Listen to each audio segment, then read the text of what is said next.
저는 우리 권 목사님이 면류부장을 맡아서 이 충청 북 동로회 청장년 면류회 연합집회 설교를 해달라 그래서 몇 가지 이유로 기쁨이 생겼습니다. 저는 충청북도 음성군 금왕면 호산리에서 태어났습니다. 그래서 이제 초등학교 2학년 때 무작정 상경한 아버지를 따라 서울로 갔고요. 저희 어머님은 음성군 금왕면 생극리, 생극에서 이제 자라나셨습니다. 그래서 저는 충청도 출신이기 때문에 충청도에 대해서는 왠지 이렇게 호감을 갖게 됩니다. 그래서 저는 국민의힘도 아니고 더불어민주당도 아니고 그냥 예수당이다. 그리고 누가 자꾸 물으면은 자민련이다. 제가 이렇게 없어졌잖아요. 충청도를 기반으로 하다가 그렇게 그냥 놀리고 있는데요. 이렇게 지방에 있는 교회가 청장년들이 모여서 연합집회를 한다는 이야기를 듣고 서울에서는 사라진 현상인데 연합집회 잘 하지 않습니다. 제가 중학교 3학년 때 휴학할 때 빌리그레암 목사님이 한국에 오셔서 여의도에 100만이 모였을 때 그 떼약벽 이글거리는 그 아스팔트 위에 앉아서 설교 내용도 기억이 잘 안 나는데 그 자리에 앉아 있었고 한국교회가 가장 급성장하던 시기에 중고등 대학 그리고 목사로서 30년을 살았습니다.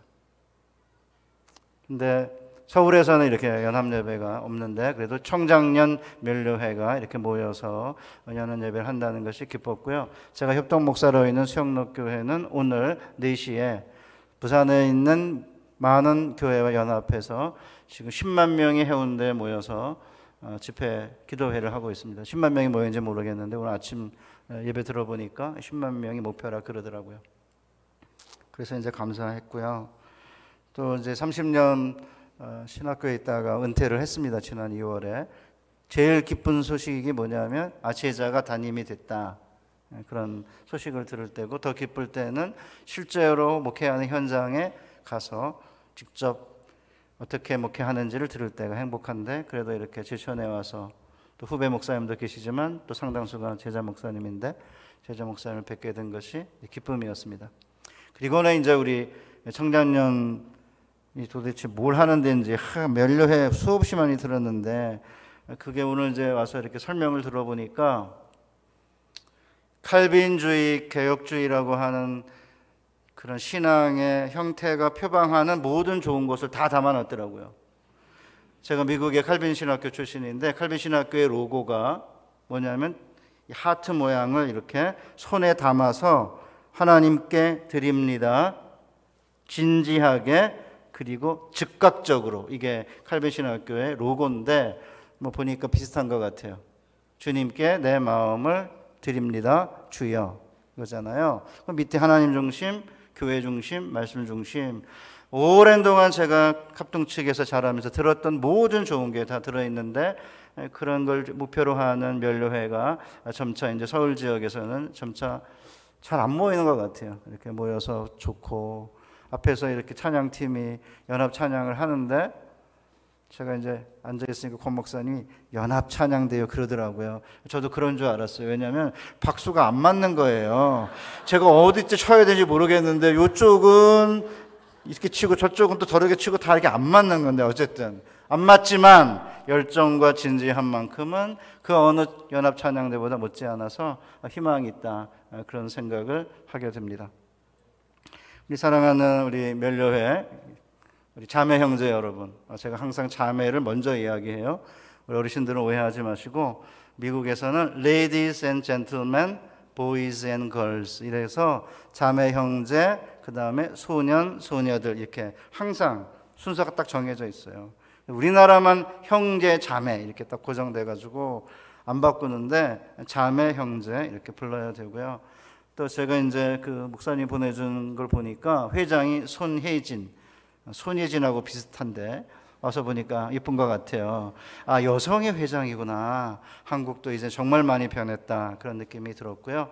우리 목사님들이 우리 사랑하는 우리 여성 성도들, 교회 60~70%를 차지하는 분들을 이렇게 잘 이렇게 대우해 드리면 집도끼가 사라지지 않을 테니까, 또 권사님도 손도 좀 잡아주시고 그러면 좋을 것 같고요.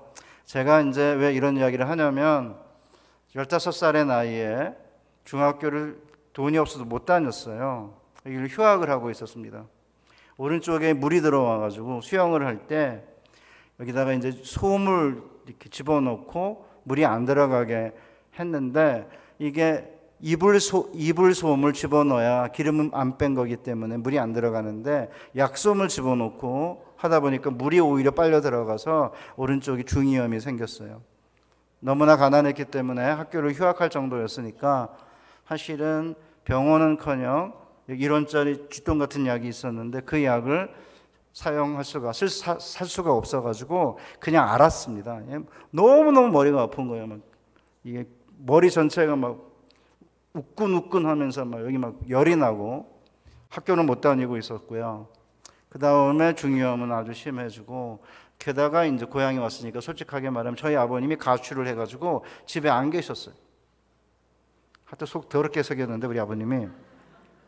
그러니까 이제 교회에서 권사님들이 저한테 지찬아 사내가 산기도를 하자 이래가지고, 제가 어디 살고 있었냐면 삼각산, 지금은 이제 세검정 아니면 평창동이라고 부르는 곳인데 그 삼각산에 무화과 건물에 살고 있었습니다.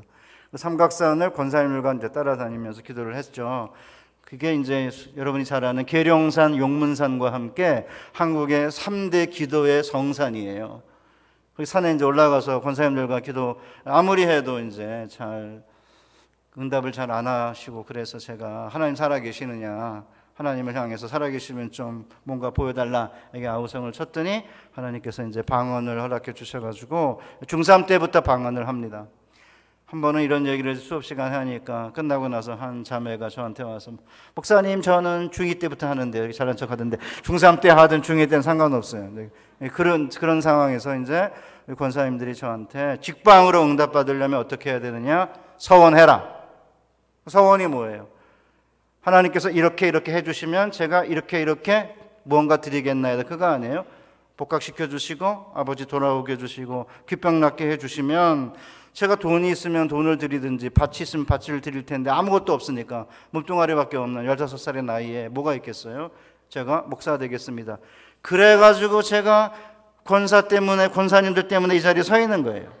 원래 교회는 장로신학이 공식신학이잖아요. 장로신학은 함부로 서원하지 말아라, 서원하면 갚아야 된다, 이게 공식신학이에요. 그런데 교회는 대부분 공적신학이 아니라 사적신학이 세요. 권사신학이 훨씬 세요. 그래서 이 권사신학 때문에 제가 지금 이 자리에 서 있는 거예요.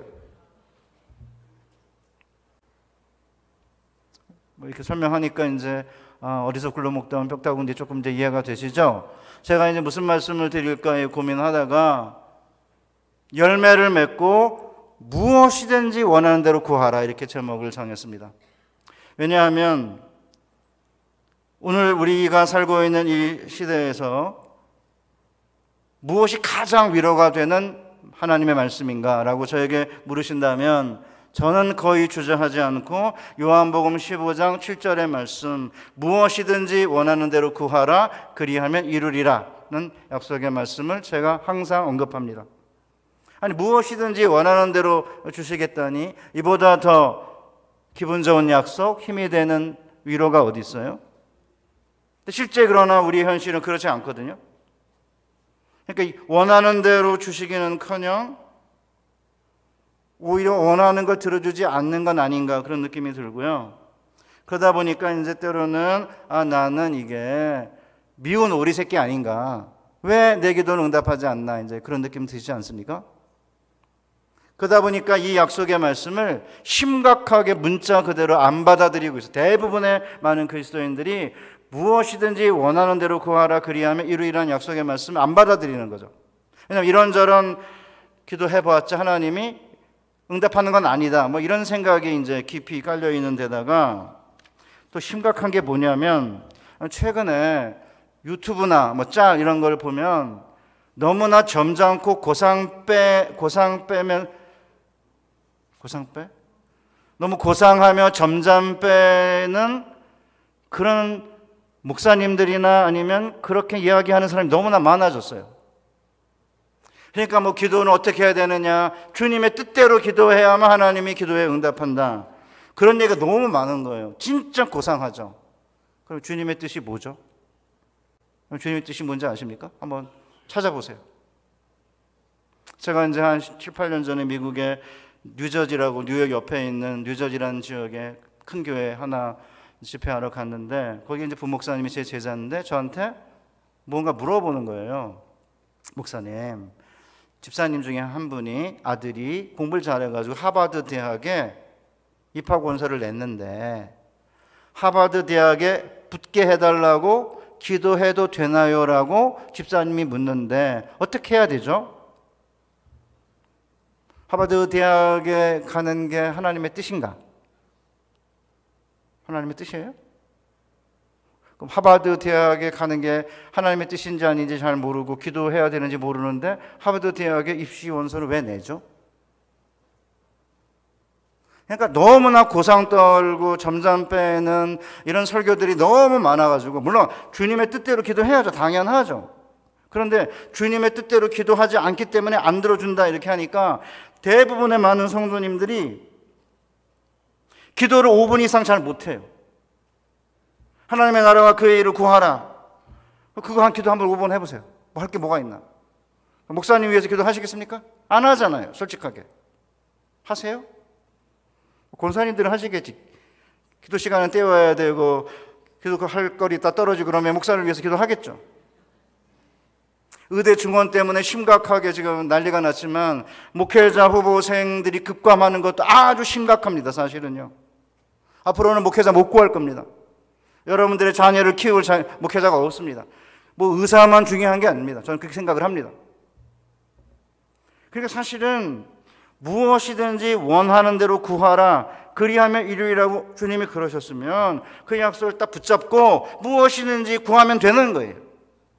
주님의 뜻대로 구한다고 해버리니까 그 다음에 주님의 뜻이 뭔지는 알 수가 없는 거예요. 한번 1년 기도해보세요. 주님의 뜻이 뭔지.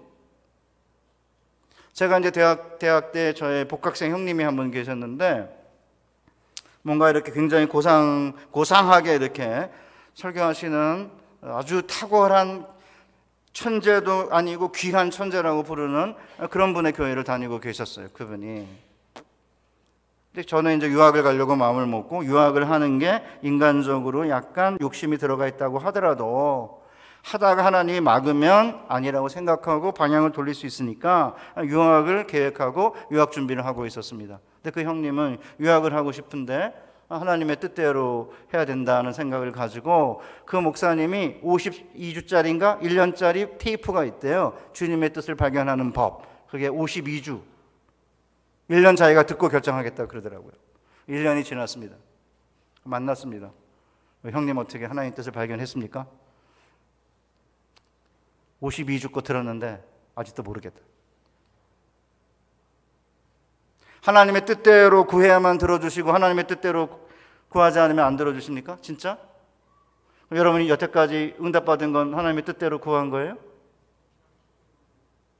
저희 집에 이제 아들이 두 놈이 있는데, 하나는 이제 87년생이고 하나는 95년생이에요. 87년생이 조금 아파요.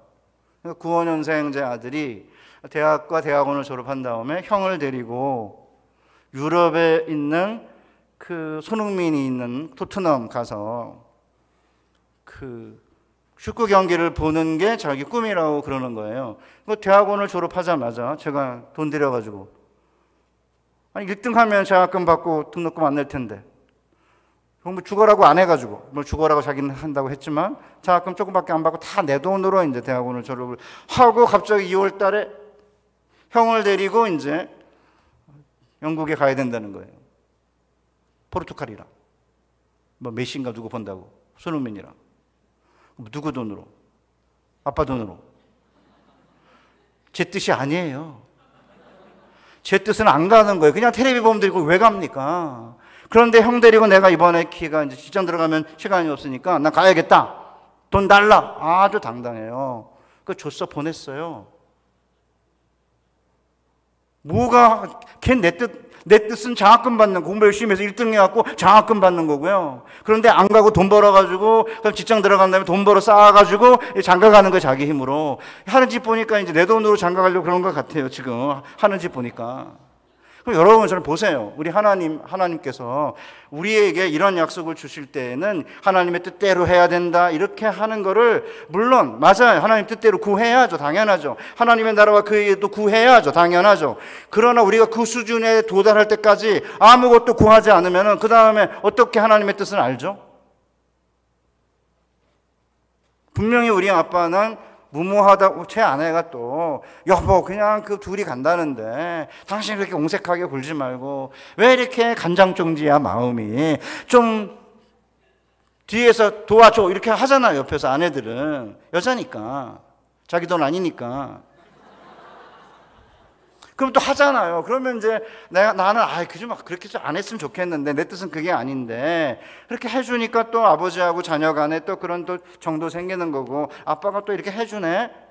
그러면서 이제 저희 뜻을 알아가는 거고, 이렇게 해줬으니까 또 아빠가 원하는 건, 제가 그러거든요. 효도해라. 부모 11조 해야 된다. 저희 집 애들은 부모 11조 합니다. 국민연금보다 낫습니다. 물론 이제 그걸 받으면은 제가 갖는 게 아니고 뭐 쌓아놨다가 나중에 주거나 아니면 뭐 손녀나 손주 이렇게 뭐 돈 쓰죠. 그러니까 거의 들어온 거 나갑니다. 그렇지만 안 받고 안 주는 것보다는 받고 주는 게 좋기 때문에, 제가 지금 무슨 말씀을 드리려고 하는 거냐면, 현재 여러분이 가지고 있는 것은 여러분이 도덕적으로 탁월하거나 뛰어나기 때문에 갖고 있는 게 아니에요. 그것이 학벌이든 지위든 돈이든 아니면 남편과 아내, 자녀든 간에 네가 가진 것 중에 받지 아니한 것이 무엇이냐? 그런데 왜 받지 아니한 것처럼 자랑하느냐? 우리 사도 바울이 그러시잖아요. 그런데 고상 떨면서 점잠 빼면서 이야기하는, 성경 해석하는 많은 분들이 갑자기 생겨가지고 엄청 고상해요. 자기들은 주님의 뜻만 구하면서 이제 기도하는 것처럼 얘기하는데, 여러분 보실래요? 주기도문은 6가지 청원으로 이루어져 있는데 전부 다 간청이에요. 일용할 양식을 주옵시고 이런 거잖아요. 하나님의 뜻이 하늘에서 이루어진 것은 땅에서 이루어지이다. 뭐 그런 거는 좀 이제 굉장히 고상해 보이긴 하죠. 그냥 그것도 청원이에요. 6가지가 전부 간청입니다. 그렇기 때문에 때로는 하나님의 뜻인지 아닌지 정확히 알지 못해도 아들과 딸인 내가 필요하기 때문에 아버지께 나아가서 구하면 하나님께서 떡을 달라는데 돌을 주겠냐 이거죠. 생선을 달라는데 정갈 주겠냐? 그러시잖아요. 아버지기 때문에. 저희 집 애들 제 방에 들어오면 어렸을 때부터 그냥 냉장고 열어가지고 아무거나 갖다 먹어요. 오늘 앉아있는데 애가 와가지고 막 꺼내 먹게, 너 뭐냐? 너 누구냐? 그랬더니 아빠 아들이잖아. 이러고는 막 꺼내 먹고 자기 멋대로 해요. 애들이 내 뜻대로 안 삽니다. 지금도. 그래도 아버지니까 때로는 참고 견디고 인내하고 때로는 격려하고 때로는 못하는 거 알지만 못 본 척하고 뭐 그러면서 하는 것처럼, 우리 주님도 오늘 우리에게 그렇게 꼬장꼬장하게 경건한 한 척하면서 점잠 빼고 고상한 아버지가 아니십니다. 집 나간 아들이 돌아오면 그냥 신발 벗은 상태로 달려가서 껴안고 안아주시는 분인데, 그런 하나님에 대한 생각이 사라지고 나서는 그냥 이렇게 텔레비를, 아니 유튜브나 뭐 잘잘법 뭐 이런 게 있는데 그거 보지 마세요. 그거 보고 있으면은 온갖 고상 떨고 점잠 빼는 이야기로 가득 차 있습니다. 자, 그러면 어떻게 해야, 이런 거예요. 여러분 보세요. 우리가 이 땅에 태어나서 사는데 뭐가 가장 필요하느냐? 건강 필요하지 않습니까? 건강해야 되는 거 아니에요? 건강해야죠. 건강 위해서 기도하는 건 기복적인 기도입니까? 건강해야 될 거 아닙니까? 한 20년 전에 교수 세미나로 제주도를 갔는데, 나이 드신 교수님들이 제주도에 말뼈 가루를 사는 거예요. 말뼈 가루가 뭐 건강에 좋대나. 미쳤구나. 아니 말뼈 가루 빤 거를 먹어가지고 이게 이 말이 안 되는데 사는 거예요. 나이 든 교수님들이 왜 저러지? 미쳤구나 이랬는데, 저도 나이가 들어보니까 60 넘어가니까 무릎이 아프고 팔도 아프고 그러니까 전 말뼈 가루를 사지는 않지만 건강에 관련돼 있는 유튜브나 아니면 뭐가 나오면 보게 되는 거예요. 왜? 건강이 제일 중요하니까. 나이 드신 어르신들, 그렇지 않습니까? 그러면 이제 100세까지 사는데 건강하게 살다가 하나님 섬기고 교회 섬기고 건강하게 살다 가야 되니까 건강 위해서 기도해야 되는 거 아니에요? 그 다음에 두 번째, 건강 다음에 중요한 게 뭐예요? 가정에서 태어나서 가정에 살다가 가정에서 죽는 건데, 그럼 가정의 식구들을 위해서 기도해야 되는 거 아닙니까? 자녀를 위해서, 사업하는 아들을 위해서, 며느리를 위해서, 이제 학교에서 세속에 물들지 않도록 우리의 손주 손녀들을 위해서 기도해야죠. 가정을 위해서. 그 다음에 일상 살 때 제일 중요한 게 뭐예요? 돈 아닙니까? 아닌 것처럼 점점 빼고 고상 떨어요. 왜? 먹고 살만 하니까, 그 인간들은. 그러니까 정말 매일같이 하루하루 살아가는 수많은 한국의 이 힘들게 살아가는 사람들이 하나님께 나와서 하나님 아버지, 우리 일용할 양식 주세요. 돈 주세요. 그게 왜 기복적인 기도고, 그게 왜 해서는 안 될 기도예요? 자기들이 가지고 있는 건 뭐예요? 저는 오순절교회 순복음교회 교인들이 막 복 달라고 막 난리치는 거 보면은 약간 수준이 낮아 보이지만 그래도 이해할 만해요. 그런데 부유하게 살면서 나는 복 안 구한다, 그러면서 애들 유학 보내고 조기 유학 보내고 뭐 집 좋은 데 살고 좋은 차 타고 이러면서 자기는 복에 대해 관심이 없다 그러는데, 저는 그런 사람들 보고 있으면은 진짜 위선 덩어리예요. 저는 지금도 하나님 오늘 제게 일용할 양식 주시지 않으면 안 됩니다. 주셔야 됩니다. 아침마다 기도합니다. 그 다음에 네 번째, 뭘 위해서 기도해? 직업, 제가 다니는 직장을 위해서 기도해야 되죠. 직업을 위해서 기도해야 되는 거 아닙니까? 그 다음에 내가 속해 있는 영적인 공동체인 교회를 위해서 기도해야죠. 내가 관심이 있는 거 위해서도 기도해야 되는 거고, 미래를 위해서 기도해야 되는 거고. 미국의 학자들이 계산해 보니까 위기가 개인이든 가정이든 교회든 뭐 국가든 내가 직장이든 간에 6개월에 한 번씩 위기가 닥치는데, 그러면 그때마다 닥치는 위기를 위해서 기도해야 되는 거 아닙니까? 그러면 이렇게 우리가 기도를 해야 되는데 막 고상 떨면서 점점 빼면서 이렇게 신학적으로 뭐 주님의 뜻에 맞는 기도만 해야 된다 이렇게 하니까 하버드 대학의 입시 원서를 내놓고 엄마가 이걸 기도해야 되는지 안 해야 되는지 확신이 없는 거예요. 그러면 기도해서도 안 될 일이라면 거기다가 왜 원서를 내죠, 하버드에? 저는 오늘날 가장 우리에게 필요한 말씀이 뭐냐 이렇게 저에게 물으신다면, 오늘 우리가 함께 읽은 약속의 말씀, 무엇이든지 원하는 대로 구하라 그리하면 이루리라 라고 하는 약속의 말씀이라고 생각을 하는 거죠. 자, 그렇다면 어떻게 해야 이 약속의 말씀이 우리의 삶 가운데 성취되면서 건강하게 행복하게 이 땅을 살 수 있을지 우리 멸려의 우리 회원들과 함께 생각해 보겠습니다. 이 약속의 올바른 의미를 이해하려면 이 약속이 어떤 상황에서 주어졌는지를 이제 알아야 되는데, 이 약속의 말씀은요 요한복음에 4번 나와요. 그런데 모두 다 언제 나오냐면 예수님이 제자들을 떠나기 직전에 마지막 고별 설교 가운데 4번 이야기하십니다. 요한복음 14장 13절, 너희가 내 이름으로 무엇을 구하든지 내가 행하리니 이는 아버지로 하여금 아들로 말미암아 영광을 받으시게 하려 함이라, 이렇게 되어 있고요. 요한복음 15장 7절 우리가 아까 읽었고요. 16절, 너희가 나를 택한 게 아니요 내가 너희를 택하여 세웠나니 이는 너희로 가서 열매를 맺게 하고 또 너희 열매가 항상 있게 하여 내 이름으로 아버지께 무엇을 구하든지 다 받게 하려 함이라. 그 다음 16장 23절, 그날에는 너희가 아무것도 내게 묻지 아니하리라. 내가 진실로 너희에게 이르노니 너희가 무엇이든지 아버지께 구하는 것을 내 이름으로 주시리라. 그러니까 이 약속은 주님께서 제자들과 고별하던 마지막 시기에 주신 약속의 말씀이에요. 자, 그럼 요한복음 13장에 보면 예수님이 이제 제자들을 떠나기 전에 6월절 만찬을 하시면서 다락방에서 제자들에게 하늘 아버지께로 돌아갈 때가 가까이 왔음을 제자들에게 알리기 시작하셨어요. 식사 중에 요한복음 13장 33절, 작은 자들아 내가 아직 잠시 너희와 함께 있겠노라. 너희가 나를 찾을 터이나 너희가 내가 가는 곳에 올 수 없노라. 그러니까 제자들이 궁금하잖아요. 도대체 이 양반이 어디를 가시길래 왜 자기가 가는 곳에 우리는 갈 수 없다고 하는 걸까? 그리고 약간 이상한 행동 하셨잖아요. 제자들의 발을 씻으셨거든요. 그러니까 이제 성질이 급한 베드로가 예수님께 이렇게 물어요. 주여 어디로 가십니까? 그러니까 예수님이 내가 가는 곳에 내가 지금은 따라올 수 없으나 후에는 따라오리라. 아니 예수님에게 베드로가 언제 주님을 따라올 수 있습니까? 이렇게 물은 게 아니잖아요. 주님 어디를 가십니까? 그러니까 내가 지금은 나를 따라올 수 없으나 후에는 나를 따라오리라. 만약에 이제 우리 최 목사님이든 최 목사님 합시다. 이 교회니까 최 목사님이 어디죠 단양이나 이렇게 원주 이런 데서 만났는데 권사님이 반가워 최 목사님 어디 가십니까? 이렇게 하니까 권사님 지금은 권사님이 나를 따를 수 없으나 후에는 나를 따를 수 있을 겁니다. 그러면은 이 아침에 뭘 잘못하셨나 왜 저래 그러지 않겠어요? 이상하죠. 더욱 베드로를 자극한 게 뭐냐면 지금은 주님을 따를 수 없다고 단언하신 거잖아요. 그러니까 이제 베드로가 특유의 다혈질이에요. 주여 내가 어찌하여 주님을 지금은 따라갈 수 없습니까? 주를 위하여 내 목숨 바치겠습니다. 그러니까 목숨을 바치겠다는 비장함을 가지고 죽음에 이르는 충성을 한 거예요. 그런데 주님이 야 네가 나를 위하여 네 목숨을 바치겠냐? 내가 진실로 너에게 이르노니 네가 다 굴기 전에 3번 나를 부인하리라.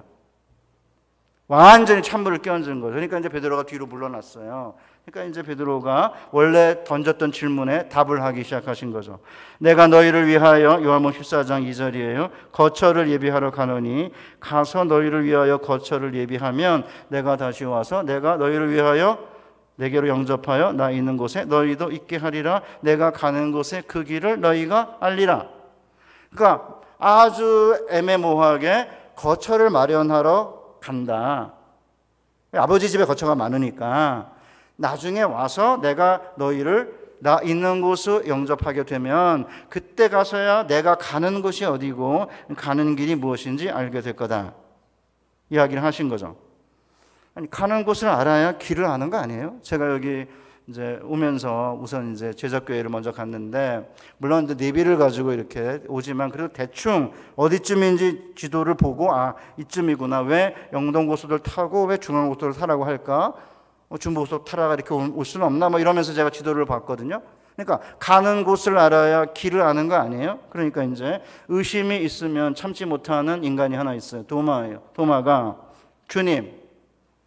주님께서 어디로 가시는지 우리가 알지 못하거늘 그 길을 어떻게 알겠습니까? 그러니까 어디로 가는지 길은 무엇인지 알려달라고 질문을 한 거죠. 그때 예수님이 이렇게 말씀했습니다. 내가 길이요 진리요 생명이니 나로 말미암지 않고는 아버지께로 올 자가 없느니라.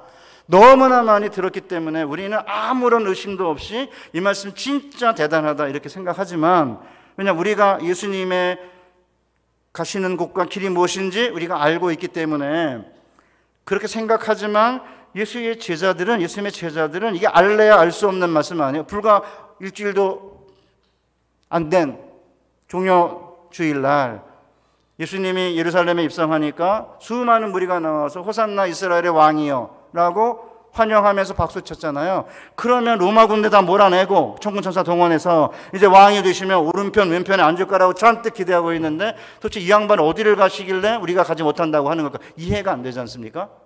그런데 갑자기 자기가 길이래요. 무슨 컨베이어 벨트예요?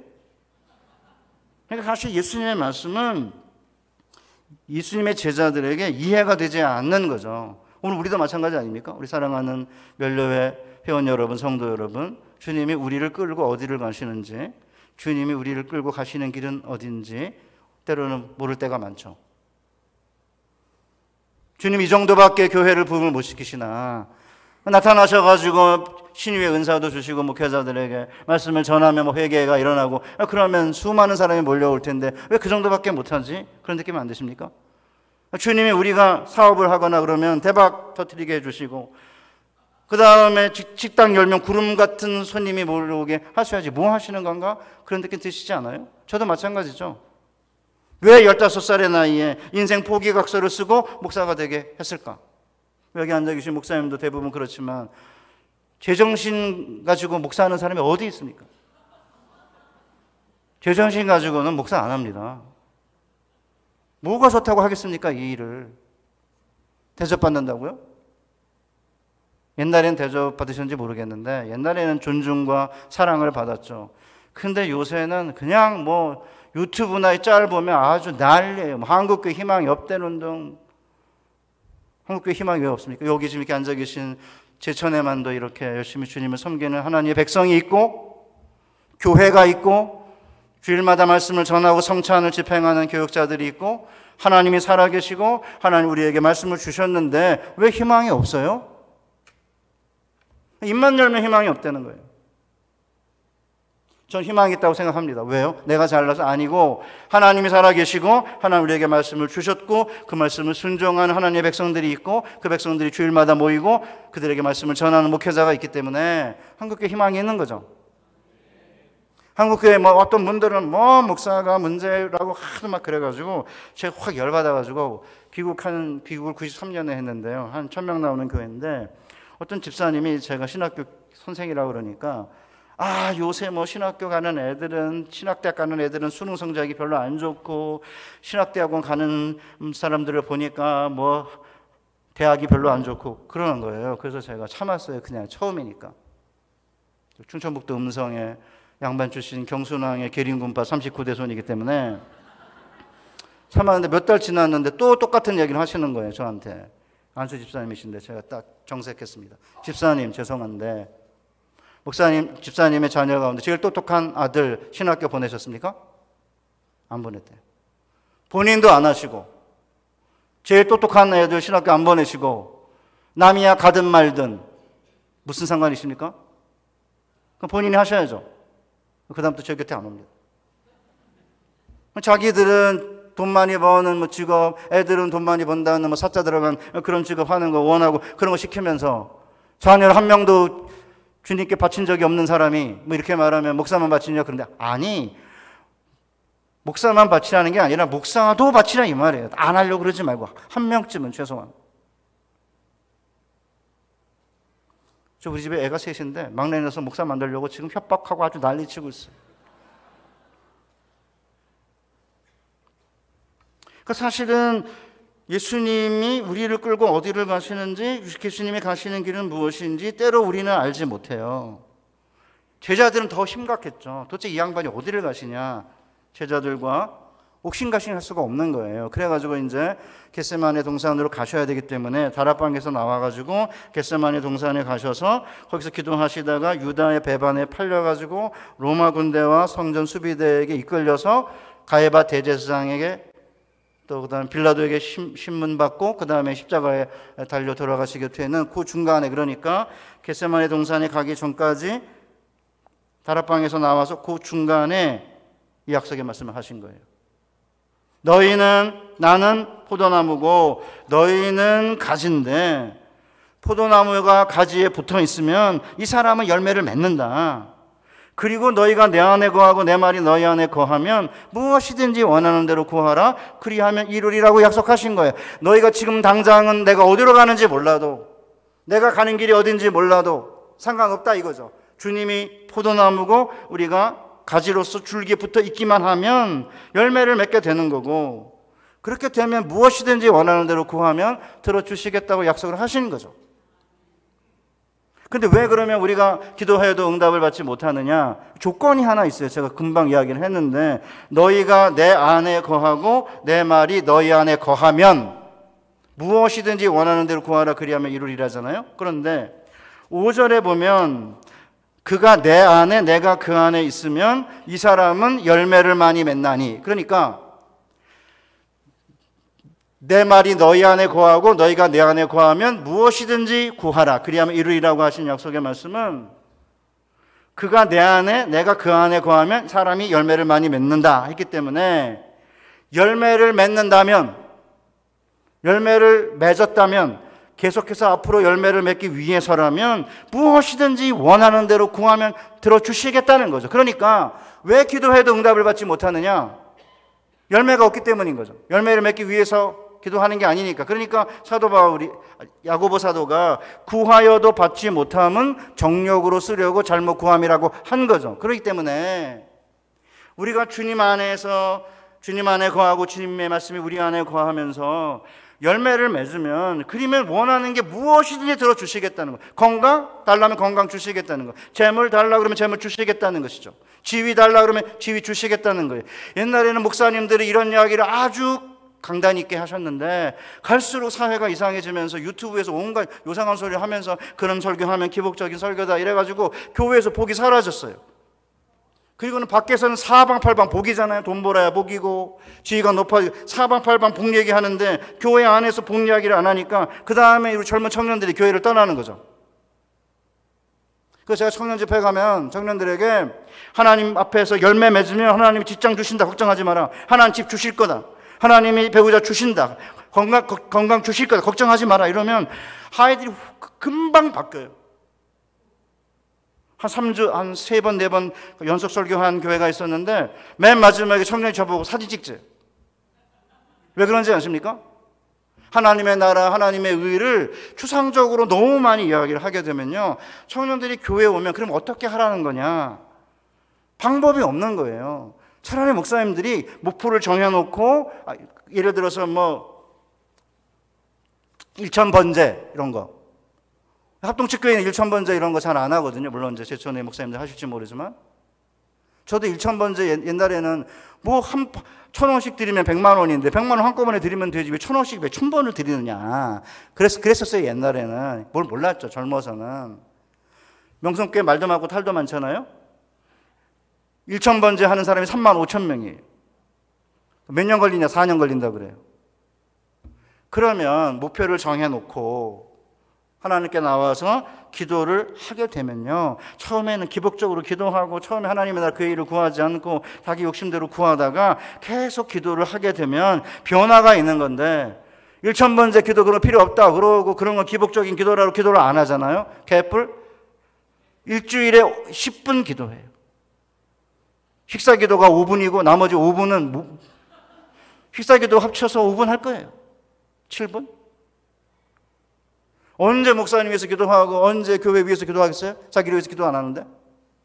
그리고는 입만 열면 중언부언 기도하면 안 된다. 기복적인 기도하면 안 된다. 주님의 뜻대로 구해야 된다. 이러고 있는데 저는 그렇게 얘기하는 사람들 볼 때마다 저 사람은 도대체 주의 뜻이 뭐라고 저러고 있나?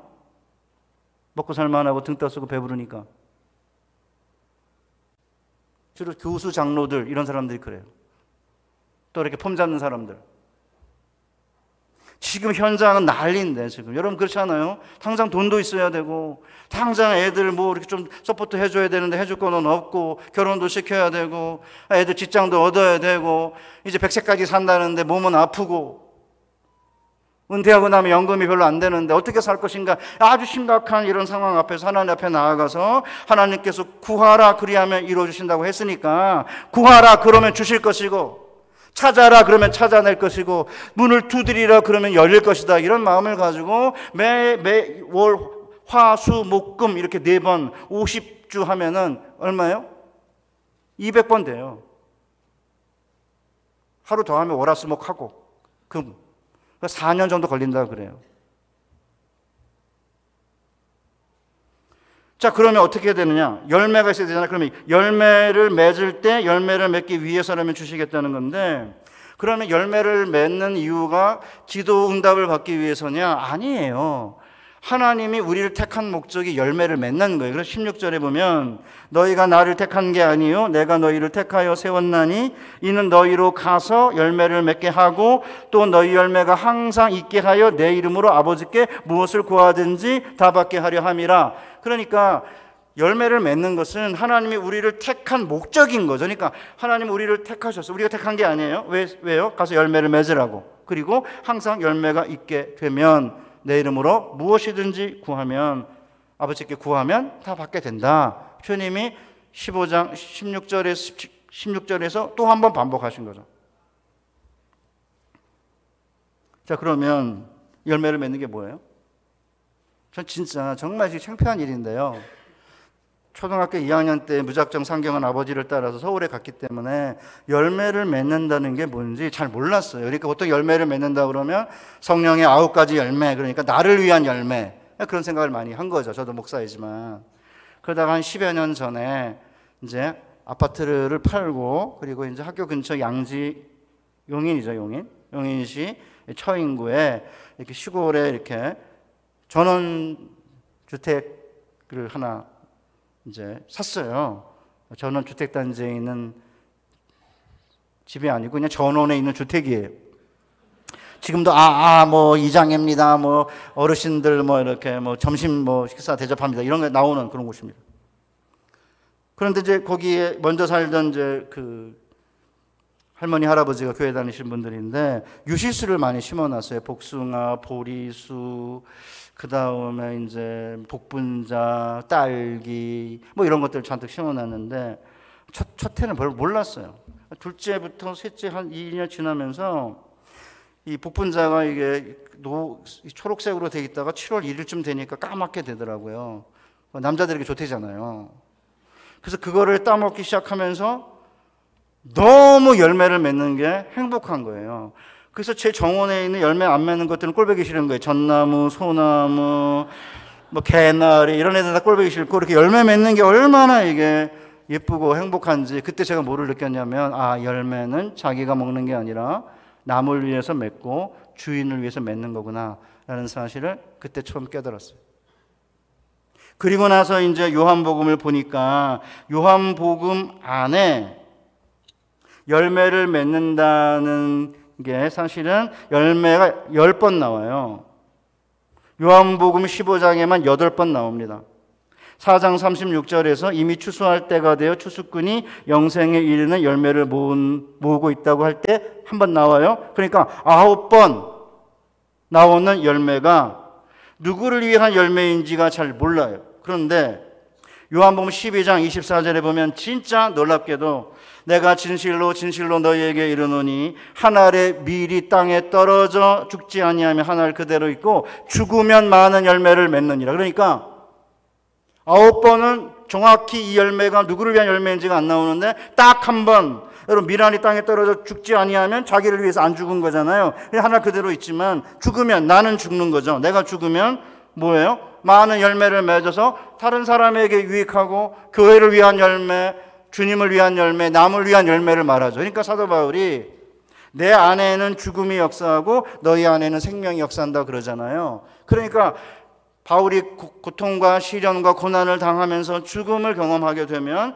그로 인해서 이제 성도들이 소아시아의 성도들이 마게도냐의 성도들이 생명을 얻는 거잖아요. 그러니까 요한복음에서 말하는 열매는 나를 위한 열매가 아니라 주를 위한 열매, 교회를 위한 열매를 의미하는 것입니다. 그러니까 주를 위한 열매가 있다고 한다면 무엇이든지 구하는 대로 하나님이 들어주시겠다는 거예요.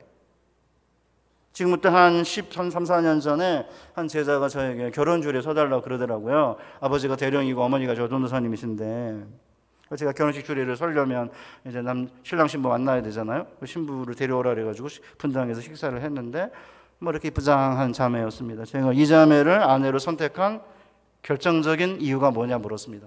그랬더니 군목인 이 친구가 송신대학교에서 피아노 전공하는 이제 학생이었는데 이 학생이 저희 학교는 이제 음악과라고 하더라도 주일날 봉사를 하도록 되어 있습니다. 그러니까 이제 이 자매가 집이 김해인데 사당동 기숙사에 살면서 의정부에 있는 2층 상가교회 반주를 5년 동안 봉사했다는 것입니다. 무보수로. 그러니까 거기까지 가면 지하철로 한 2시간 걸릴걸요? 사당동에서.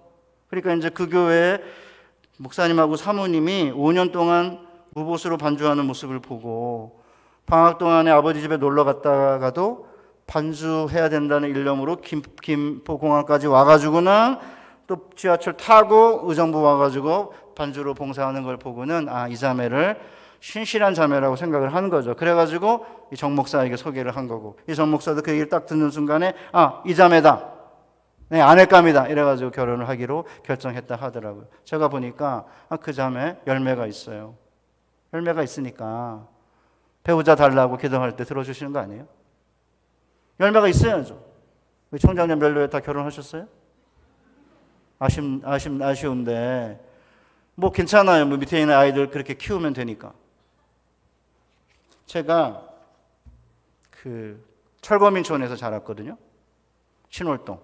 집이 무허가로 헐려가지고 집단으로 신월동 신정동이라고 하는 동네. 거기가 이제 여기가 목동이고요. 신정동, 신월동, 그 다음에 이제 뭐 김포 이제 그런 곳인데 집단으로 강제로 이주를 시켰어요. 정부가 15평씩 줘가지고. 저희 아버지가 정부 땅에 집을 지으면 10년 지나면 내게 된다는 속설을 믿고 정부 땅에다 집을 줘가지고 그 다음 무허가가 된 거거든요. 그리고는 이제 중학교 3학년 때 서원했으니까 돈 많이 버는 부자 장로가 되는 게 목표였는데 첫 번째 시험에 실패하고 종로학원에 가서 재수했는데 또 실패하고 부흥회를 마치고 발표를 보려고 가려고 그러니까 저희 어머님이 이미 알아냈어요. 그 전날. 저희 어머님도 대단하세요. 그럼 그 전날 이야기하면 되지. 굳이 예배를 드리고 그 다음에 발표 보려고 가려고 그러니까 이미 끝났다 그러시더라고요. 딱 그 얘기를 듣는 순간에 이게 목사 안 되면 죽겠구나 이런 생각이 들었어요. 온몸이 강력하게 하나님의 손아귀에 끌려 들어간다는 느낌을 받은 거죠. 그래서 목사님 찾아갔습니다. 그랬더니 목사님이 일찌감치 이야기해야지 왜 이제 이야기하냐. 서원했다는 얘기 빨리 했어야지. 충신대학 가라 그래서 저는 충신대학 그날 처음 들었습니다. 그래서 간 겁니다. 학교 가니까 우리 선생님이 안 써준다 그러는 거예요. 삼수해라. 여동생이 가서 원서 쓰고요. 충신대학 발표는 남동생이 가서 받습니다. 저 가기 싫어가지고. 그러니까 맨정신에 안 간다 이거죠 제가.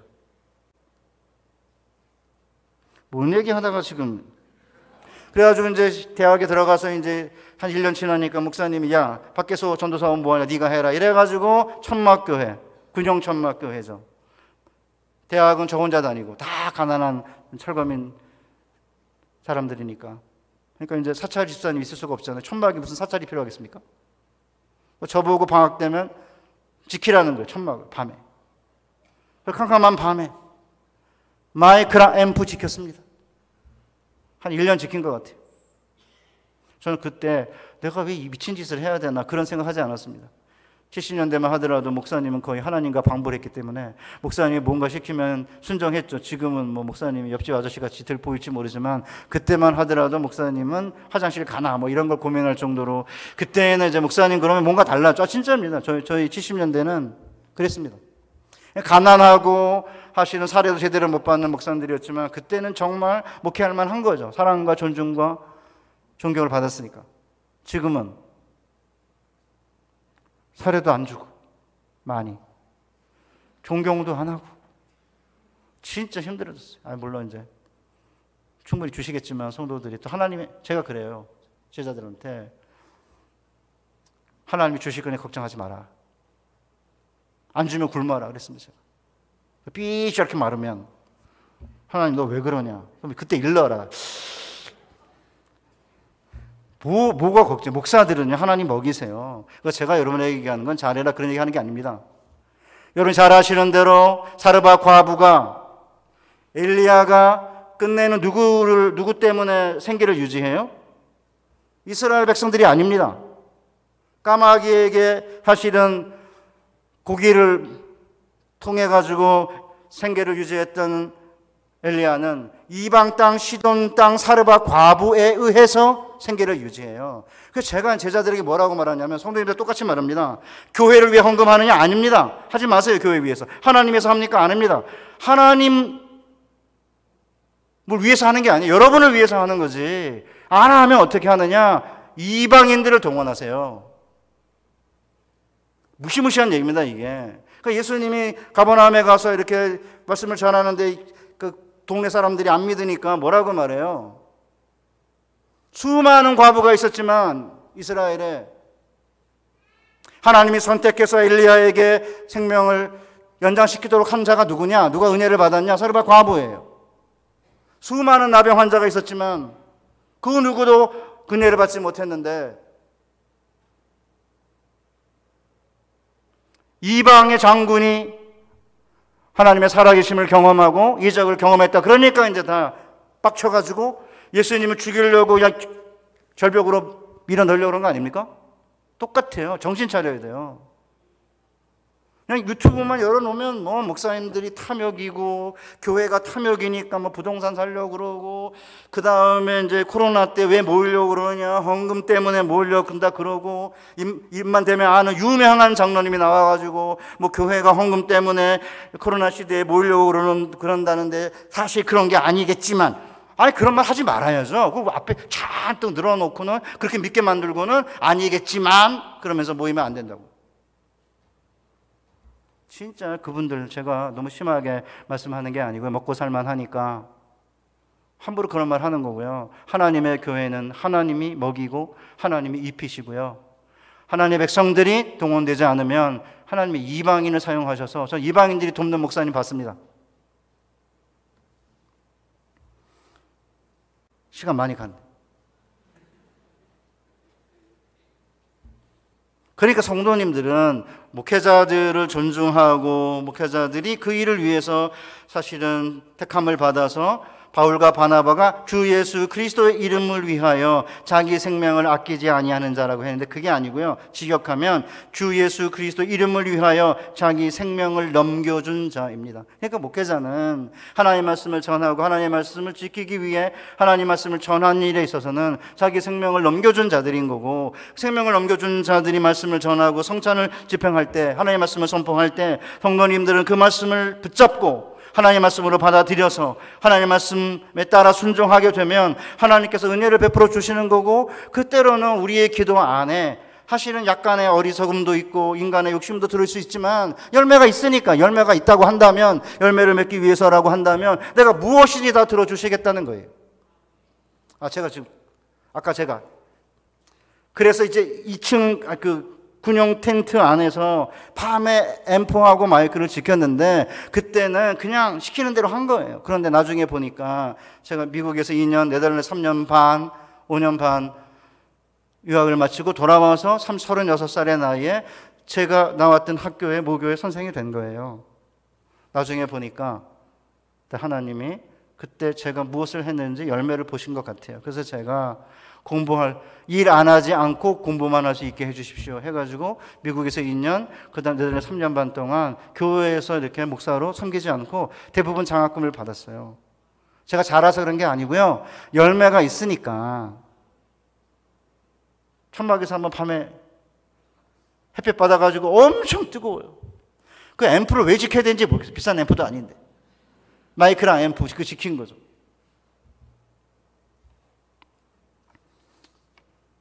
몇 년 전에 전주 근처의 한 교회에서 이제 부흥사경회를 인도한 적이 있었는데, 목사님이 아주 목회를 잘 하셔가지고 교회를 이렇게 부흥시킨 그런 목사님이세요. 한 10여 년 전이었으니까 그때는 교회가 이제 부흥할 때인데, 목사님이 아주 신실하신 분입니다. 자기가 어렸을 때 30살의 나이에 신학교 간다고 그러니까 장로님들이 전도사를 이렇게 임명을 해놓고는 설교를 안 시키고 1년 동안 화장실 청소만 시켰대요.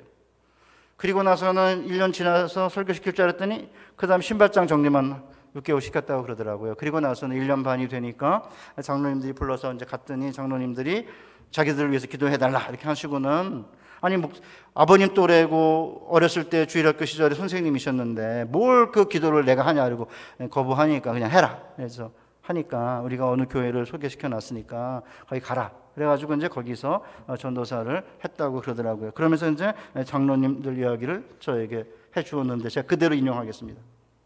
그 장로님들은 일자무식이었지만 하나님을 잘 아는 분들이었습니다. 한 장로님은 자기 아이들에게는 버스비도 주지 않고 걸어서 학교 다니게 하고는 신학생들에게 보리밥이라도 많이 먹으라며 불러서 배불리게 먹도록 해주셨죠. 따라서 자녀들이 아버지를 엄청 원망했다고 합니다. 근데 무슨 기복적인 이야기는 아니지만 한 아들은 의사고 한 아들은 미국에서 사업하는데, 사업하는 그 자녀는 손을 대면 무슨 사업이든지 큰 돈을 벌게 된다 하더라고요. 어렸을 때는 아버지를 원망했던 자녀들이 나중에 이런 모든 일들이 아버지의 신앙의 유산임을 깨닫게 되었다는 이야기를 들었습니다. 또 한 장로님은 교회에 가서 건축하다 돈이 없어서 건축이 중단되자 눈을 팔아 건축 헌금을 하려고 전주 예수병원을 찾아가 검진을 받기까지 했습니다. 제가 중간에 가로막았습니다. 아니 얼마를 받으려고? 얼마 받으려고 눈을 팔아요? 끝까지 들어보시라고. 다행히도 눈을 매매하기 직전에 주변에 이 사실이 알려지는 바람에 주변에서 만류해서 간신히 장로님이 눈 파는 걸 막을 수 있었죠. 그래서 얼마를 받으려고 했는지는 모릅니다. 그 장로님들은 일자무식이었으나 정말 하나님을 잘 아는 분들이었습니다. 이제 방학이라 이제 잠시 집에 온 딸내미가 대학원을 다니고 있었는데 이렇게 앉혀놓고 예배당 건축하려고 눈을 팔려고 했던 장로님 이야기를 하니까 갑자기 막 울기 시작했습니다. 아빠, 아니 어떻게 눈을 팔아? 어떻게 눈을 빼? 내가 언제 지 눈 빼라고 그랬습니까? 눈뺄 있으면 내 거 빼고 아내 거 빼고 아들 두 눈 거 빼고 딸내미는 맨 나중에 빼겠죠. 얘가 상상을 못한 거예요. 저 울지 않았습니다. 그렇지만 제 안에 강력하게 양날선 검이 제 피부와 뼈를 찌르는 아픔이 있었습니다. 넌 목사인데 넌 뭐하니? 너는 정말 신체 일부를 포기할 수 있니? 요새 그러죠. 젊은 지성인들이 건물이 교회가 아니다. 성도가 교회다. 진짜 멋져요. 그렇게 잘 아는 사람들이 왜 헌금은 안 하죠? 이 교회를 짓느라고 1세대, 2세대들이 정말 애를 많이 썼을 텐데 최근에 들어온 3세대는 이거 짓는데 하등 기여한 적이 없음에도 불구하고 이 교회의 건물을 이용하고 이 건물에서 아이들을 키우고 예배 드리고 은혜를 받는데 헌금 안 해요. 그리고는 건물이 무슨 교회입니까? 성도들이 교회지? 중원부원하는 게 기도입니까? 이러고 기도 안 해요. 기도를 중원부원 하니까 중원부원 하지 마라 그런 거지. 기도를 안 하는 인간들은 중원부원이라도 하는 게 나은 거지. 진짜 이해가 안 가는 거죠. 옛날 이 어르신들이 이 교회를 하나님이 예배 때 사용하는 건물이기 때문에 성전이라고 그러는데 요새 젊은 사람들은 왜 성전이야? 제가 성전이라는 단어를 한번 사용했어요. 기도할 때 성전을 떠나가기 전 이렇게 했더니 어떤 사람이 안수 집사가 긴 장문의 편지를 저한테 보냈어요. 목사님의 신학교에서 교수를 한다는 사람들이 아직도 성전이라는 단어를 사용하십니까? 이 건물이 성전이라 그러면 예수님의 구속사역을 무효로 만드는 것입니다. 제가 그러면 예배당, 성전, 교환해서 사용하는 건데 이순신 사당 가면 이순신 사당의 성역화라고 되어 있습니다. 광주 민주화 운동에서 희생된 사람들이 모셔있는 곳이잖아요. 거기 성역화라고 그래요. 성지. 예수 안 믿는 사람은 성지라고 그러잖아요. 문재인 대통령이 청와대 뒤에 있는 산에 올라갔다가 오래된 절터가 있었는데 거기에 이렇게 앉았거든요. 이 성본대, 거룩한 보배인데 문재인 대통령 거기에 앉았다고 불교 애들이 난리 쳤습니다. 아니 예수 안 믿는 사람들은 성지, 성자를 사용하는데 아니 예수 믿는 사람들은 왜 이 건물이 하나님께 드려졌다면 거룩하게 드려졌으면 드려진 것은 거룩한 거기 때문에 왜 거룩하다는 단어를 사용하면 안 되죠? 저 이해가 안 됩니다. 기껏해 남아있는 게 성가대만 남아있어요. 성가대만 성자. 성찬할 때 성자만 빼놓고 나머지는 다 사라져가지고 성도들의 마음속에 개념 속에 거룩함이라는 개념이 사라졌어요. 사랑하는 성도 여러분, 이렇게 만약에 진짜 교회를 사랑하기 때문에 제가 그래요. 그렇게 교회가 건물이 교회가 아니고 성도가 교회라고 하는 거 아는 사람이 그러면 약간 촌스러워가지고 건물을 교회라고 생각했던 장로님처럼 눈을 뺄 수 있어요? 그러면 바보예요? 건물 때문에 눈 빼는 인간들은? 그럼 자기는 제대로 믿으니까 주님이 눈 뺄 수 있습니까? 개뿔. 저희 어머님 35년생이에요. 교회에서 자더라도 교회 와서 기도하라고 자라고 그러면 기어코 가서 기도하고 있다가 감기 걸려요. 제가 거기 왜 가냐 교회에. 그게 몸이 안 좋으시면 집에서 기도하면 되지 왜 꼭 교회 가야 되냐 그러면 저한테 너 목사 맞냐 이러셨어요. 교회 가서 기도하세요. 장기자에 누워가지고 자고 기도하고 시간은 남았고 기도 떨어지면 목사님 위해서 기도했겠죠. 교회 위해서. 그렇게 안 하는 지성인 그리스도인들은 언제 목사를 위해서 기도하겠습니까? 자기를 위해서도 안 하는데. 그러니까 제가 그러는 거예요. 그렇게 잘 알면 중언부언하는 기도를 하지 말고 알아들을 수 있는 언어로 기도하는 게 더 중요하다면 중언부언하는 사람보다 기도를 더 오래 많이 해야지. 그렇게 잘한다며. 우리 멜로에는 안 그러죠? 멜로 그렇게 하시면 안 됩니다. 진짜 정직하게 자기를 들여다볼 줄 알아야지. 자기를 들여다볼 줄 모르고 그냥 한 푼도 안 내면서 때려놓아서 큰 소리 치는 사람 진짜 많아요. 제가 이제 청년들한테도 그래요. 여러분의 선배들이 마음에 안 들을 수 있다. 장로님들 어떤 때 보면 그런 게 담 넘어가듯이 넘어가고 그럴 거다. 권사님들도 그렇게 보일 수 있다. 그렇지만 그분들의 헌신과 희생에 의해서 여러분이 현재 다니는 교회가 건물이 세워진 거고 그동안 수십 년 역사가 지속이 된 거고 그분들이 지금도 기도하신다. 인정해라. 끝나고 나니까 장로님들이 너무 행복하셔가지고 저한테 집도끼를 잘 이렇게 격려해 주셔서 감사합니다. 목사님들만 오면 맨 젊은 세대, 다음 세대만 이야기하는데 나이 든 세대에 대해서 언급하지 않는다는데요. 1세대와 2세대, 3세대가 동일한 세계관과 가치관을 가진 공동체가 이게 기독교 공동체고 이게 기독교 교육인 거고요. 우리 청장년 면료회는 현재를 살아가는 세대잖아요. 현재를 살아가는 세대가 1세대 신앙의 전승을 받아서 그분들이 다 100% 옳은 게 아니죠. 어떤 때는 약간 우리가 보기엔 비합리적인 것도 있을 수 있어요. 그러나 지켰죠. 11조 한 거죠, 그분들이. 옥수동에 어마어마하게 많은 아파트들이 있어요. 옥수동에 나중에 한번 서울에 한번 가시면 어마어마한 남산 옆에.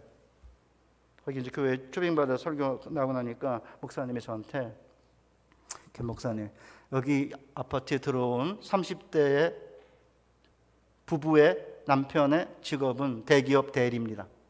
그런데 교회는 나오는데 헌금 잘하지 않습니다. 그러니까 열매가 있다고 한다면, 그렇죠? 열매가 있다고 한다면, 지금까지 열매를 맺었다면 앞으로 열매를 맺기 위해서라고 한다면 무엇이든지 구하는 대로 주시겠다는 거죠. 재산 달라 그러면 재산 주시겠다는 것이고요. 건강 달라 그러면 건강 주시겠다는 것이고, 그 다음에 직장 달라 그러면 직장 주시겠다는 것이고, 배우자 달라 그러면 배우자 주시겠다는 거죠. 그래서 저는 아주 자신만만하게 기도합니다.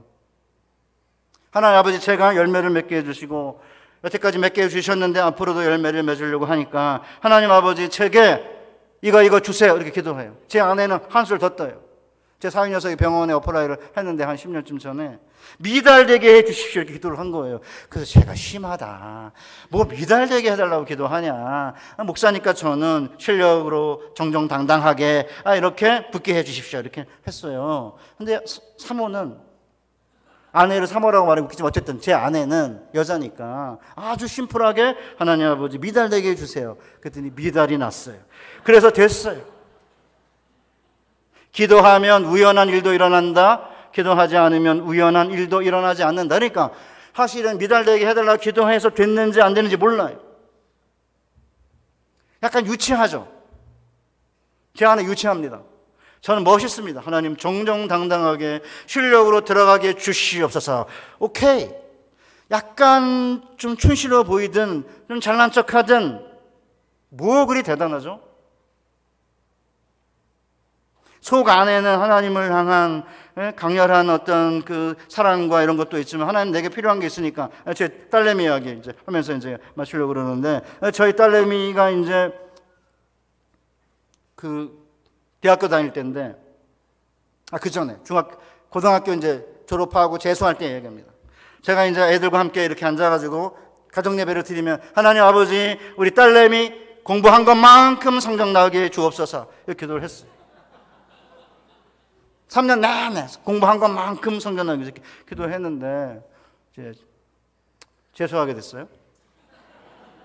담임 목사님이 오라 그래서 이제 기도회 가가지고 안수 받았는데 떨어진 거예요. 그래서 제가 그 다음 재수할 때는 내가 할 거다. 내가 안수할 테니까 담임 목사님한테 가지 말고 내가 하겠다 했어요. 그리고는 이제 주구장창 이제 기도한 거예요. 하나님 아버지, 성적 공부한 것만큼 나오게 주옵소서 이렇게 기도를 했어요. 수능을 한 달쯤 남겨놓은 어느 날 기도가 맞춰서 아직 예배가 안 끝났는데 갑자기 아내가, 여보, 당신 재수하고 이제 한 달밖에 안 남았는데 어떻게 기도를 그렇게 해? 당신 기도를 들으면 힘이 빠져. 대박 터뜨려 주시옵소서 이렇게 해도 힘이 날까 말까인데 어떻게 성적 공부한 것만큼 나오게 해달라고 그러냐 도대체. 뭐냐 도대체. 그래서 제가 사실은요, 여러분 다 경험하셨겠지만 아이들이 시험을 보면 부모가 쫄려요. 저는 대학 시험 볼 때 안 쫄렸습니다. 그렇게. 자녀들이 시험 보러 가면 쫄린 거예요. 아내는 이제 다니는 교회에서 입시 날 되면은 기도회를 하잖아요. 아침에 모여가지고 국어 시간에는 국어 놓고 기도하고, 쉬었다가 애들 쉴 때 같이 또 쉬고, 그 다음에 수학하고, 그 하잖아요. 이렇게 애들 이름 불러가면서 대학 이름은 이야기 안 하고, 대학 이름 이야기하면 또 경계심이니까 학과 얘기만 하고 이렇게 하잖아요. 저는 목사니까 그런 데도 못 가고 집에 있어요. 집에 있으면서 저는 시간표대로 하진 않지만 가끔 기도하는 거예요. 자주 이렇게. 하나님 아버지, 제 아내도 하나님 아버지 대박은 아니라도 소박은 터뜨려 주시옵소서. 제가 애를 미국에 데려가서 1년 안식년 했는데, 미국에 살겠다는 걸 강제로 끌고 와가지고 한국에 왔는데, 미국에 남아있는 분들도 뭐 나름대로 이유가 있겠지만 그래도 데리고 왔는데, 이곳에 한국에서도 살만하다, 나를 믿어라, 그러면서 데리고 왔는데, 그래도 최소한 소박은 터뜨려야 되지 않겠습니까? 그런 마음이 없는 게 아니에요. 그렇지만 애들한테 무슨 일이 일어나든지 하나님이 최선의 것으로 우리에게 주실 것이며, 하나님이 최선의 것을 하나님의 때에 하나님의 방식으로 우리에게 주실 것이기 때문에 최선을 다하고 결과를 받아들여야 된다. 이것을 아이들에게 가르쳐야 되기 때문에 목사로서 자녀들에게, 아내에게 주구장창 그렇게 기도하는 거예요. 그렇게 얘기했죠. 무슨 결과가 있든 하나님이 원하시는 때 최선의 것 우리에게 주실 것이니까 기다리고 받으면 된다. 그리고 이제 수능날, 밑에 애가, 얘는 1년 불었기 때문에 2년 차인데 재수까지 하는 바람에 같이 이제 수능 시험 본 거예요. 둘째 아들이랑. 아들 데리고 갔어요. 아내가 차 끌고. 제가 이제 딸내미를 세워놓고 제가 안수했어요. 하나님 아버지, 우리 딸내미 건강하게 해주시고 공부한 것만큼 성적나게 주시옵소서, 기도했습니다. 끝나고 나니까 애가 눈물 콧물 범벅인 거야. 아니, 수능 날도 이렇게 기도해? 아니, 어떻게 이럴 수가 있어, 아빠? 제가 그랬죠. 인간적으로 미안하다. 아빠도 소박 터뜨리길 기대하지만 하나님이 최선의 것으로 우리에게 주실 것이라는 것을 내가 네게 가르쳐주고 싶은 거다. 그렇게 위로해서 보냈어요. 그 대박은 아니고 그냥 소박이 터져가지고 지금은 소아청소년과 의상하고 있습니다. 제가 얘기 안 하려고 했는데 하도 요새 말도 말고 탈도 많은데요. 또 한 가지 얘기 들어볼까요? 제가 학원 다니는데 학원을 두 개 다녔어요. 미국 갔다 왔기 때문에 1년 영어는 잘하니까 2개밖에 안 시켰어요. 그런데 이제 대학교 4학년 때인데 IBF 리더를 한 거예요. 제가 하라고 막 난리 쳐가지고. 그 다음에 주일학교 유치부 교사 해라. 열매가 있어야 될 거 아니냐. 그래가지고 했는데, 이 성적이 이제 8월 달에 시험을 봐야 되는데 성적은 잘 안 나오는 것 같고, 이 모의고사를 보면. 그 다음에 이제 IBF 리더를 하면요, 주중에 3일을 저녁에 서너 시간을 써야 되는 거예요. 전체 모임, 순 모임, 리더 모임. 그 다음에 또 주일날은 유치부 교사까지 하라고 그러니까 얘가 이제 너무 힘든 거예요. 그래가지고 지네 엄마랑 둘이 짝짝꿍 해가 짜가지고 어느 날 안 왔어요, 주일날. 제가 월요일날 알았어요. 어떻게 됐냐 전화해보니까 애가 5명이 유치부 애들이었는데 그 중에 2은 무슨 여러 이유로 이사가고 이래가지고 3명 남았는데 하나가 아파서 잠시 안 나오니까 한 몇 달 동안만 옆에 있는 교사에게 맡기고, 원룸에 살았거든요, 학교 앞에. 그 원룸에서 가까운 교회를 갈 테니까 딱 그것만 봐달라 이러더라고요. 제가 그랬죠. 만약에 그렇게 열매 맺지 않고 해가지고 성적이 잘 남아서 원하는 결과를 얻으면 대재앙이고, 그렇게 했는데 성적이 안 나오면 재앙이고. 그러니까 아니, 아빠가 덕담하고 축복해야지 왜 목사가 돼가지고 아빠는 저주하고 악담하냐 이런 거예요. 내가 미리 말을 해야지 나중에 뭐라고 안 그러지. 왜 미리 말 안 했냐 그랬는데 미리 말하는 거다. 만약에 그렇게 열매 없는데 성적이 잘 나오고 그러면 이렇게 해도 되네, 열매 없어도 되네, 그러니까 대재앙인 거고, 그렇게 했는데 성적 안 나면 이것도 아니고 저것도 아니니까 재앙이고. 그랬죠. 저 굉장히 그 애들에게 매정하게 한 거죠. 왜냐하면 그래야만 원래 이렇게 믿음을 가르치는 일은 우리 목사님들 더 하시겠지만 사투를 벌여야 되는 거예요. 그래서 목사님들이 성도들과 사투를 벌이는 거예요. 그거를 전하기 위해서. 그런데 뭐 미워해서 그렇다, 왜 덕담 안 하고 저주하냐 그러는데 그게 아니고 하나님의 살아계심을 경험해야 되는 거 아닙니까? 그랬더니 이제 막 울고 뭐 난리가 났어요. 아빠 왜 나한테 이러냐? 내가 하라는 대로 유치부 교사도 하고 뭐 리더도 하고 했는데 몇 달만 좀 참아달라는데 왜 그러냐 이런 거예요. 대화가 안 되니까 전화 끊었어요. 저녁이 돼가지고 저도 마음이 아프잖아요. 전화 걸었어요. 어떻게 뭔 일이 있냐? 괜찮냐? 이러니까 아침에 염장 질러놓고 뭘 바라냐고. 아직도 이제 부하가 침인 거예요. 그래서 끊었죠. 그 다음날 아침에 딸내미에게 전화가 왔습니다. 아빠 때문에 한 잠도 못 잤는데 아빠 말이 맞는 것 같아. 내가 다시 할게. 그래서 다시 유치부 교사 했어요. 그래서 대박은 아니고 그냥 소박이 터져가지고 지방에 있는 의전을 간 겁니다. 사랑하는 우리 성도 여러분, 제가 앞에 여러 이렇게 소두를 많이 해가지고 시간 이제 거의 다 지났는데 제가 부탁드리고 있는 싶은 말씀이 뭐냐면, 사실은 이제 지방에 저는 희망이 있다고 생각해요. 제가 합동 목사로 있는 수영로교회는 금요 9시부터 12시까지 금요 철회를 합니다. 그런데 가서 설교를 제가 10시에 시작하면 11시 10분에 끝나거든요.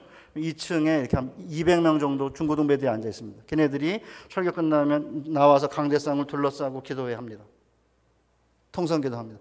교육관에서는 어금철이라고 어린이 금요 철야를 합니다. 똑같은 시간대 어린애들이 주여 삼창하고 손 들고 막 울면서. 그러니까 사실은 서울은 굉장히 많이 약화됐어요. 중고등부 애들이 금요일 저녁에 학원이나 과외 안 하고 교회에 와서 기도한다? 그런 게 그렇게 많지 않습니다. 저 거의 못 본 것 같습니다. 지방은 목포에 있는 교회도 그렇고 해운대에도 그렇고 또 부산에도 고신쪽 교회도 있는데 뭐 소년부 목사라고 있습니다. 당진에도 있고요. 그러니까 사실은 제천에 있는 우리 사랑하는 우리 충청도 성도 여러분, 약간 느리고 그래슈 그러는데 진짜 그랬다는 건지 아닌지 모르는 것처럼 때로는 결단력이 없어 보이지만 그래도 끈기 하나는 있으니까 그 착한 마음과 끈기를 가지고 지금까지 해오던 대로 우리에게 맡겨진 사명 멸로의 회원으로서 하나님 중심, 말씀 중심, 교회 중심으로 열매를 맺는다고 한다면 그 다음부터 기도하시면 돼요. 무엇이든지 기도해도 됩니다. 무엇인지 하라고 그랬잖아. 내가 무슨 거짓말 합니까?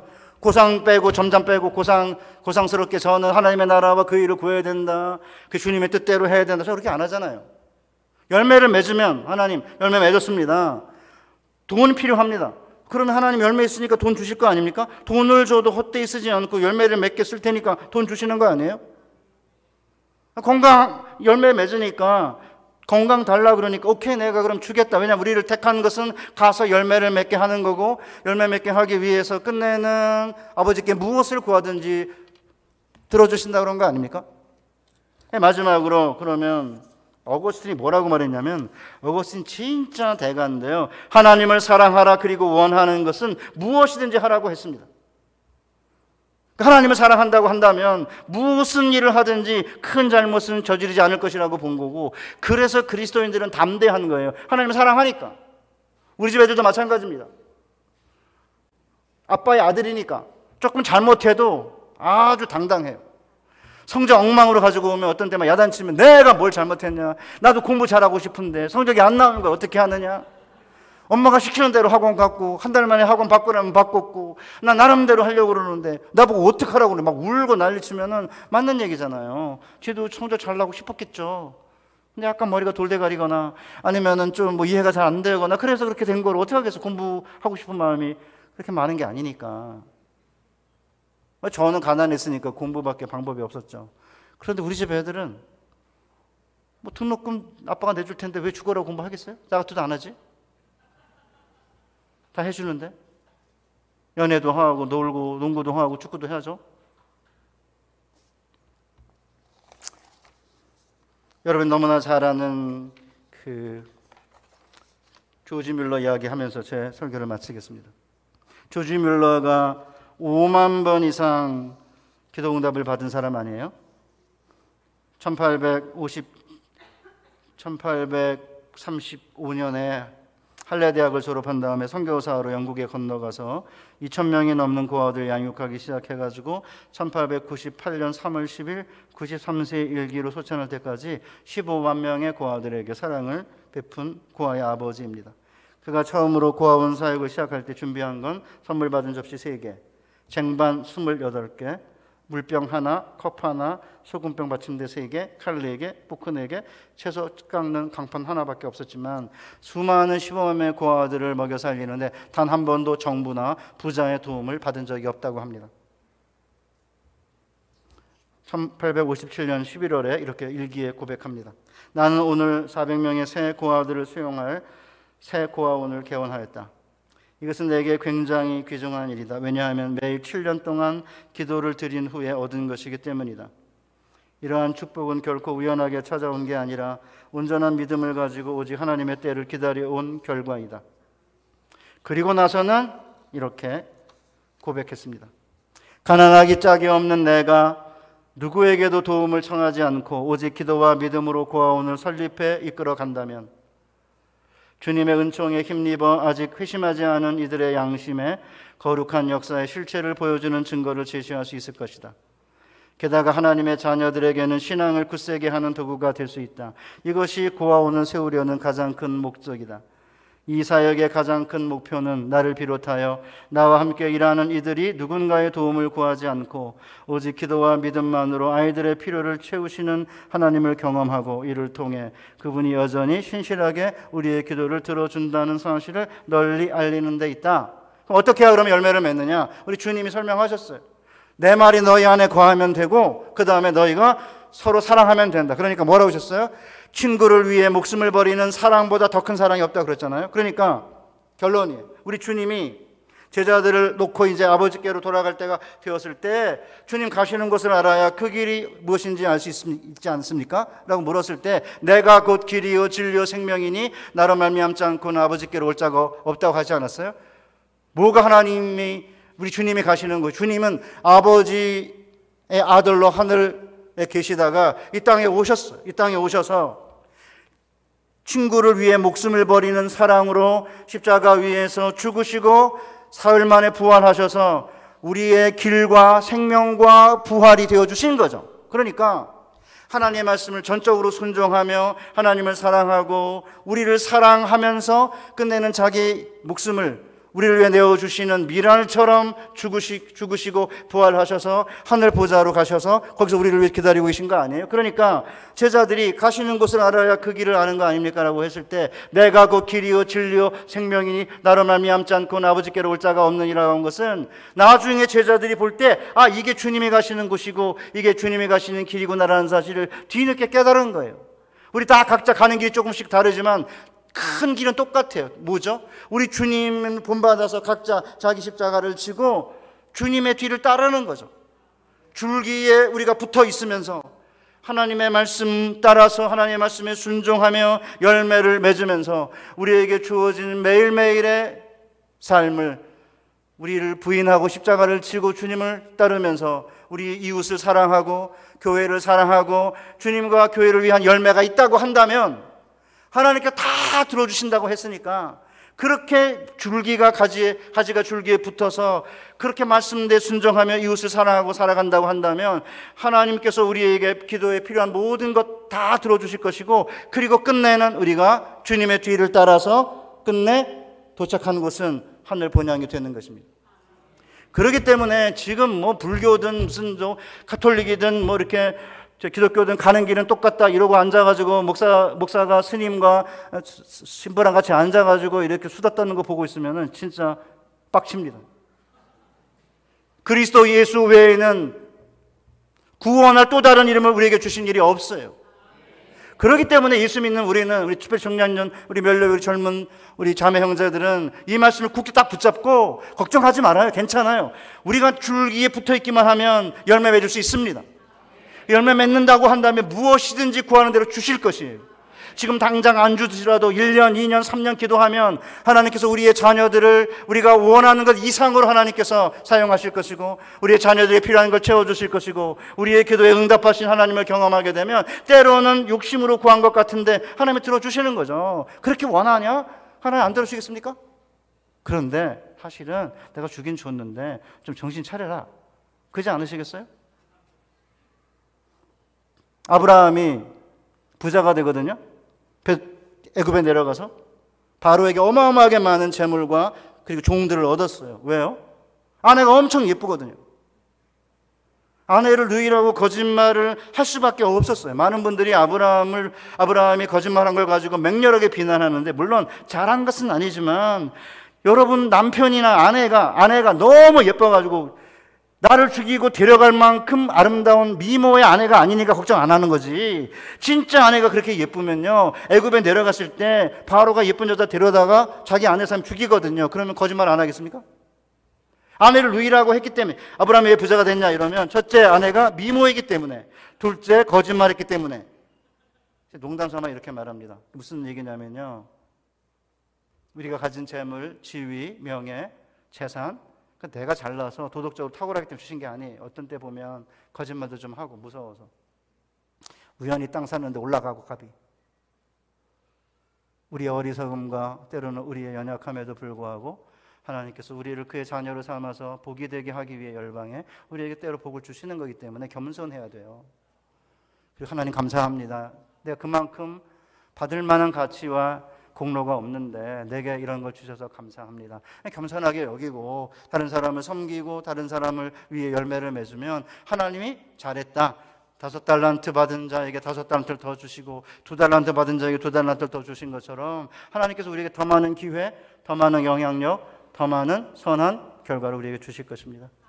이런 믿음을 가지고 우리 청량년 멸류의 자매 형제 여러분, 또 우리 성도님 여러분, 이 제천에서 지금까지 해오던 대로 열매 맺고 무엇이든지 구한다고 한다면, 그러니까 어거스틴이 사랑하라, 하나님을 사랑하라, 그리고 원하는 것은 무엇이든지 구하라 하고 한 걸 조금 바꾸면 열매를 맺으라, 그리고 무엇이든지 구하라, 그렇게 할 수 있을 것 같아요.